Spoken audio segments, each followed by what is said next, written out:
Perfect. And before we get going, I'll have you start with your first, last name, spelling, and then the position that you are running for. Okay.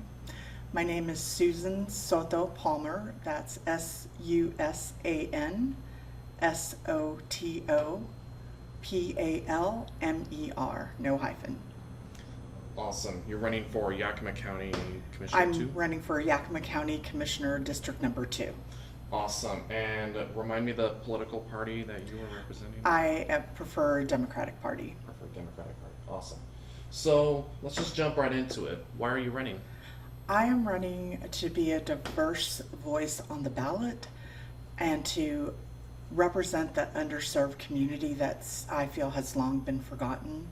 I've been a community advocate for many years, and what I hear over and over when I canvass and when I go door to door or when I make phone calls or just speak to the community is that a lot of times they don't see any change in our community that benefit the residents and the community as a whole.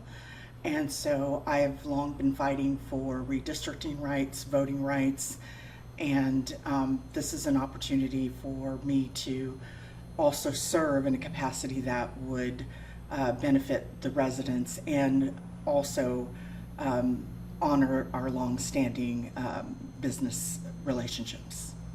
Awesome. On that note of you wanting to make changes and things like that, if you're elected, what are some things you'd like to focus on? Some of the things I would like to focus on is really prioritizing our underserved communities. So when we look at our budget, when we look at the things we are enacting, how is that affecting the whole community, the community as a whole? How are we prioritizing, for example, our situation with a lot of people that do not have homes and people that do not have wonderful infrastructure or even crumbling infrastructure, businesses, the smaller businesses that generally aren't included in some of our discussions.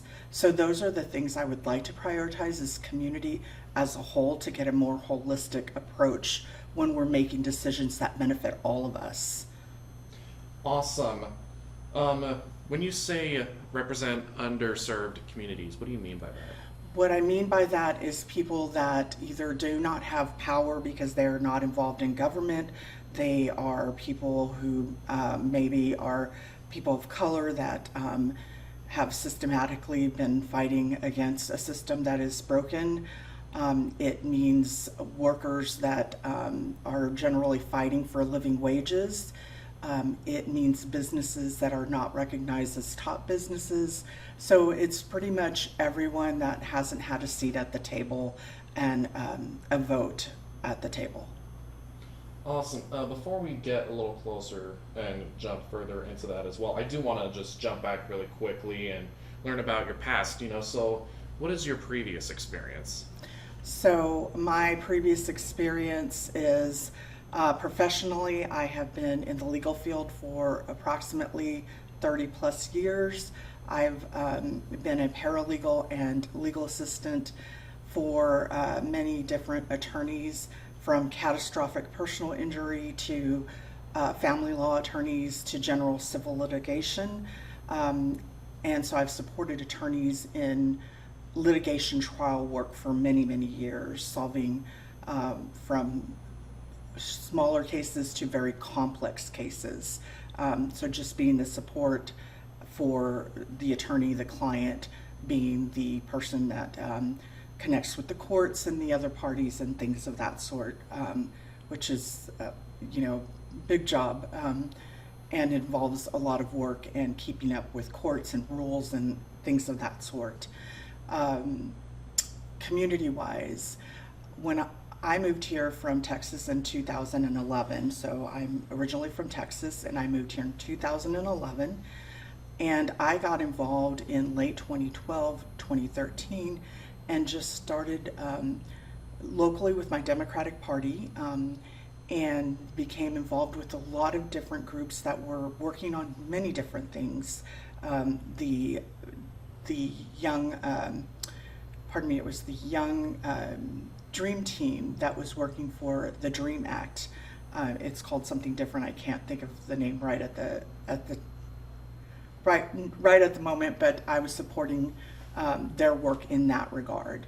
And just from Secretary of the Democratic Party, I was chair for approximately 2 years. Was really inspired when Bernie Sanders came into town in 2016 and was running for president in 2016.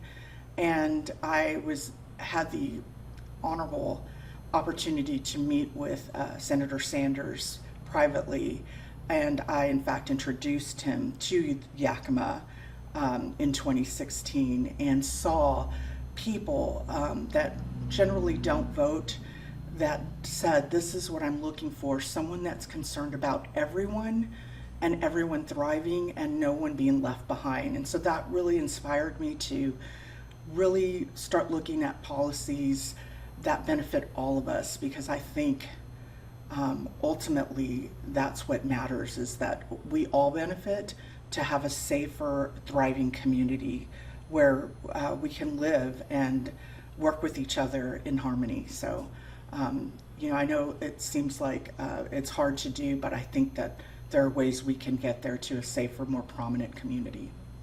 Awesome. Now, I know you've been mentioning a lot of things relating to the community. So, Yes. on that note, how do you plan to involve the community in decisions you make if elected? So part of what I've really been thinking about is there needs to be a way for the county commissioners to be more open to the community, to be more receptive to their needs and understanding. And part of what I would like to do is I really want our county commissioners to do more town halls with the community throughout the valley to see what their needs are.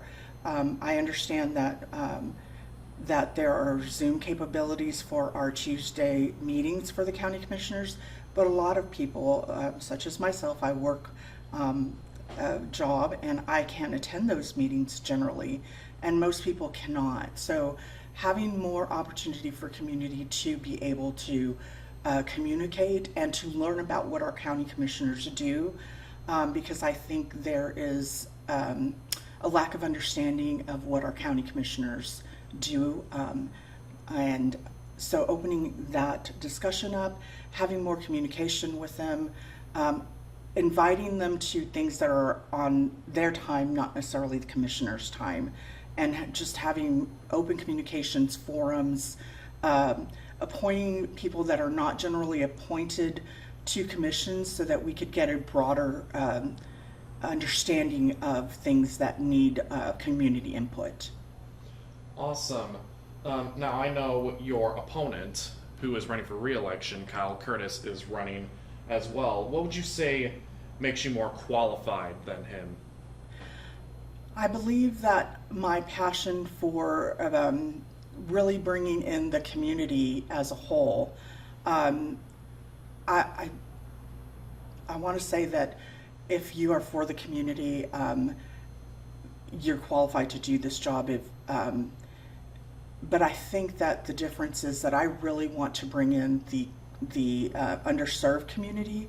I really would like to have their voice as part of the community, and I'd like for it to be sooner rather than later. For many years, it seems that we continue to let me rethink that. Hold on just a second. I believe what makes me more qualified for this position is that I really want to serve the underserved community, and I really want their voices at the table. And it's been a long time since I believe that our county commissioners have looked at the rest of the community and really prioritized them. And I think that's what's been missing for many, many years at the county commissioner's office, and even other local and state positions, is that we keep forgetting that the underserved community is part of this community and needs to be able to thrive and survive as well. And so I believe that's the difference between me and my opponent. Awesome. Now, what would you say is the biggest issue facing Yakima right now, and how do you plan to fix that?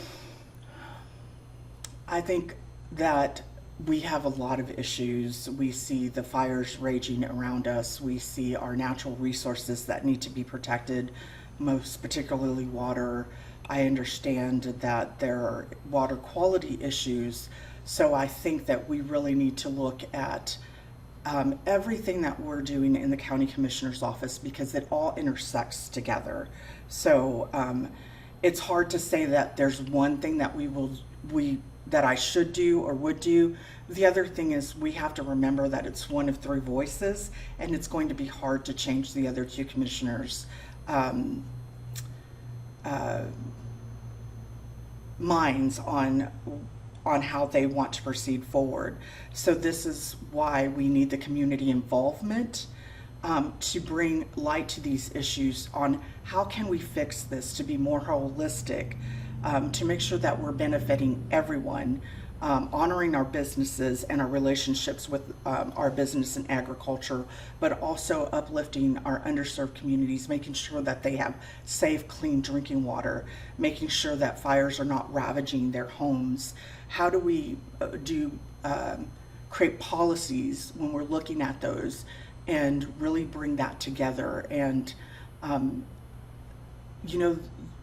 what we need to do is look at where those things have been successful and then implement something that's would be not the same but similar for our community. There are other communities that could be doing some of these things, and we need to search those out and figure out how can we do that in this community that benefits everyone. So it's a piece by piece, and it's not going to be an overnight solution. As I've said to many of my supporters, this is going to take all of us together working to be heard that these are the things we need, and then for working to change minds about this benefiting us all as a community so that we can have better economic development. We can look into the future.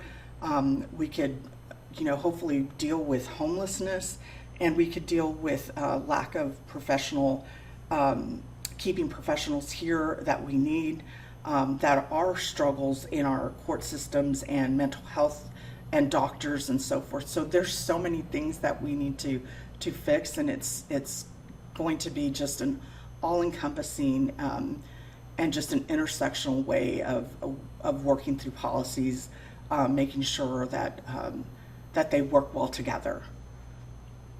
Awesome. Looking through my notes, those are the questions I had prepared, and thinking of others that jump to mind, there's nothing really that sticks out. Is there anything else that you would like to add? I would just like to add that whatever you do this election, voting is so important. Whoever you vote for, just make sure that you take that ballot, that you make sure that you vote, because voting is your chance to be heard. And I just want to encourage everyone here, not just in the Yakima Valley, but everywhere, that please use your vote and understand that this is such an important time. Every vote is important. The primary vote is important, and the general election vote is important. So I encourage you to vote. I encourage you to look up where I stand and give me a call if you'd like. My website is susanforyakima.com. But I encourage you to call me if you have anything that's on your mind that I've not discussed that you would like to bring up, because I'm always interested in hearing what other issues are out there that I have not thought about, because that's what we should be, is transparent and open to hearing things that we haven't thought about. Is there anything else you'd like to add? That's it. Awesome. I will go ahead and stop the recording.